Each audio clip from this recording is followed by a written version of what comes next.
Assalamualaikum warahmatullahi wabarakatuh. Hamdan syukranillah amma ba'd. Sahabat manusia plural yang saya hormati dan saya banggakan, kalau seperti ini ceritanya, maka kita harus bersuara. Wajib bersuara, wajib bersuara. Tahu kan sekarang yang lebih beredar wawancara Profesor Mahfud MD dengan beberapa media, dan Mahfud MD membicarakan curhatan dengan KPK tentang susahnya KPK mau memproses Anies Rashid Baswedan karena pendukungnya selalu menganggap bahwa itu bagian daripada kriminalisasi Anies, bagian daripada mencegah Anies supaya tidak ikut Pilpres 2024. Waduh. Nah, di sana KPK ya ketakutan, bingungan nih harus gimana. Ditindak urusan Formula E, dituduh mempolitisasi. Dan jawaban Mahfud MD keren. Dan kalau seperti ini caranya, berarti jelas ya, bukan KPK yang mengkriminalisasi Anies, bukan KPK yang menjegal Anies, tetapi para pendukung Anies yang mengkriminalisasi KPK. Para pendukung Anies yang menjegal KPK untuk berbuat adil di sini. Ya, sebelum jauh, kita simak dulu nih apa yang diucapkan oleh Profesor Mahfud MD. Kalau gerakan politik itu ya biasa, tetapi saya pastikan perintah Presiden kepada saya menyiapkan pemilu tahun 2024. Itu perintah Presiden kepada saya melalui rapat, kemudian kepada saya lebih terbatas, kepada saya, kepada Mendagri, kepada Sri Mulyani, dan kepada Kepala BIN, siapkan pemilu dengan sebaik-baiknya tahun 2024. Kenapa? Saya Menko. Kalau Pak Mendagri itu mengorganisasi politiknya, Sri Mulyani suruh menyediakan uang Nurdin, mengendus keamanannya, masalah-masalahnya. Jadi saya katakan, saya jamin itu 2024. Jadi kalau di luar ada itu ya saya tidak akan urusan politik. Kalau bagi saya itu perintah Presiden. Presiden memastikan pemilu 2024 itu jalan. Dan dia sudah manggil KPU, manggil Bawaslu, dan sebagainya. Kalau dari sudut pemerintahan Presiden firm, ada pemilu 2024. Itu yang saya katakan kepada dia. Lalu yang kedua, Pak, saya ini mendukung Anies. Boleh enggak, Pak? Boleh, saya bilang. Dia kan junior dekat dengan saya. Enggak apa-apa, Pak, saya dukung. Enggak apa-apa, saya bilang. Saya dorong mendukung Anies, tapi saya tidak mendukung Anies, saya bilang. Tapi hak Anda untuk mencalonkan Anies, saya jamin sepenuhnya. Gitu. Tidak akan ada yang menghalangi. Dan saya akan menjadi jaminan. Silakan. Itu hak politik, tinggal Anda bisa ke partai. Nah, sudah itu pertanyaannya, kira-kira Anies itu aman enggak kan? Itu kan kaitannya kemudian dengan KPK. Nah, di situlah kemudian masuk soal KPK dan partai. Tidak pernah ada saya mengatakan saya lapor ke Presiden. Nah, KPK juga tidak minta melapor saya.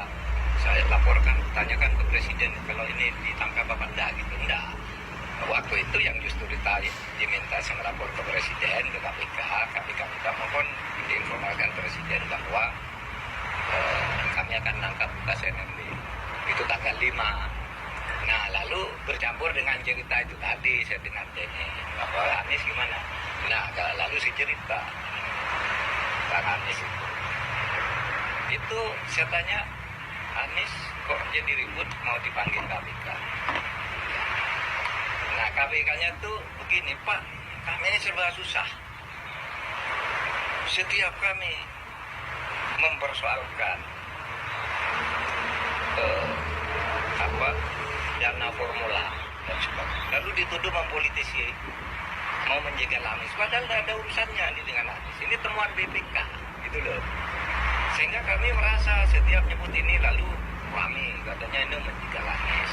Nah, disitulah terjadi diskusi-diskusi saya dengan Denny. Gitu ya, memang sih kadang-kala isu politiknya macam-macam. Kalau partai ini tersandung semuanya jadi pasien KPK lah, ketua partai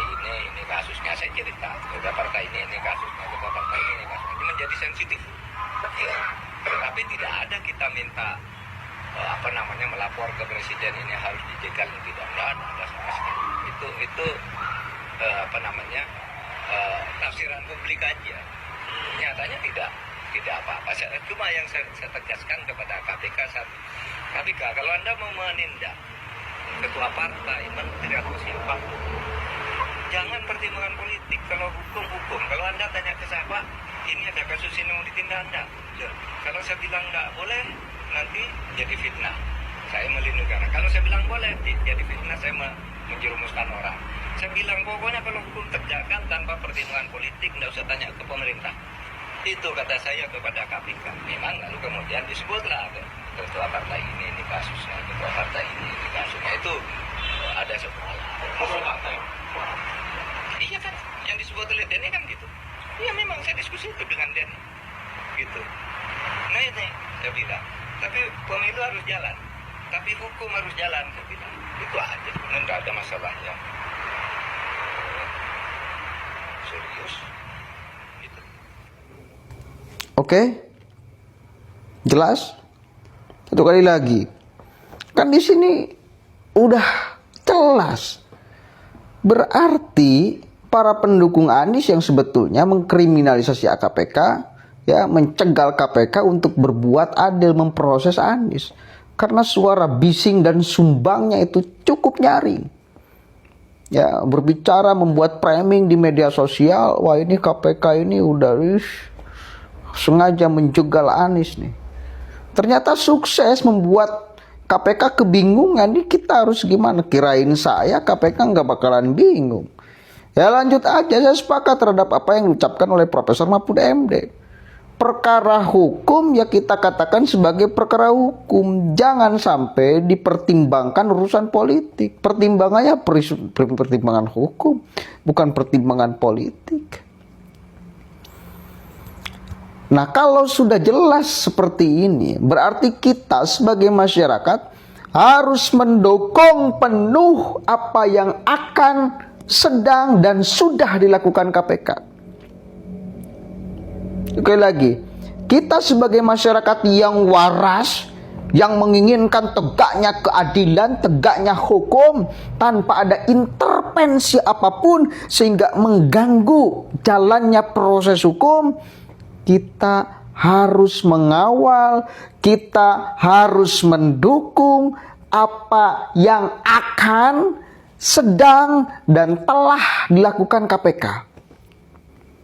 Santai aja Pak KPK. Siapapun aja yang ada di dalam KPK. Santai aja. Kita barisan terdepan untuk membela kalian bila mana kalian benar-benar sedang menegakkan keadilan hukum kepada seseorang tanpa pertimbangan apapun, apalagi pertimbangan politik, apalagi pertimbangan framingan di media sosial, apalagi pertimbangan demonstrasi yang sebetulnya segitu-gitu aja. Ya, tidak boleh takut mestinya, ya hajar aja pertimbangan hukum, jadi bukan pertimbangan politik. Betul kata Profesor Mahfud MD. Jangan takut dong. Justru kita akan membela. Banyak yang membela itu. Kalau mereka jumlahnya 1000 pendukung Anies yang mempremingkan buruk kepada KPK karena memperkarakan Anies, maka yang akan membela KPK itu ya berjuta-juta, beratus-ratus juta. Pak, jangan gentar dong. Kalau mereka memframing di media sosial, maka kita pun akan memframing di media sosial. Kalau mereka membuat aksi demonstrasi membela Anies karena setelah dikriminalisasi, maka kita pun akan aksi demonstrasi kemudian membela KPK demi menegakkan keadilan hukum di Republik ini. Gemes sekali saya mendengarkan curhatan Profesor Mahfud MD dari KPK. Sepakat ya? Sepakat gak kalian? Sepakat gak? Faktanya satu kali lagi KPK sudah terganggu nih. Ini fakta. Fakta KPK dengan curhatan Mahfud MD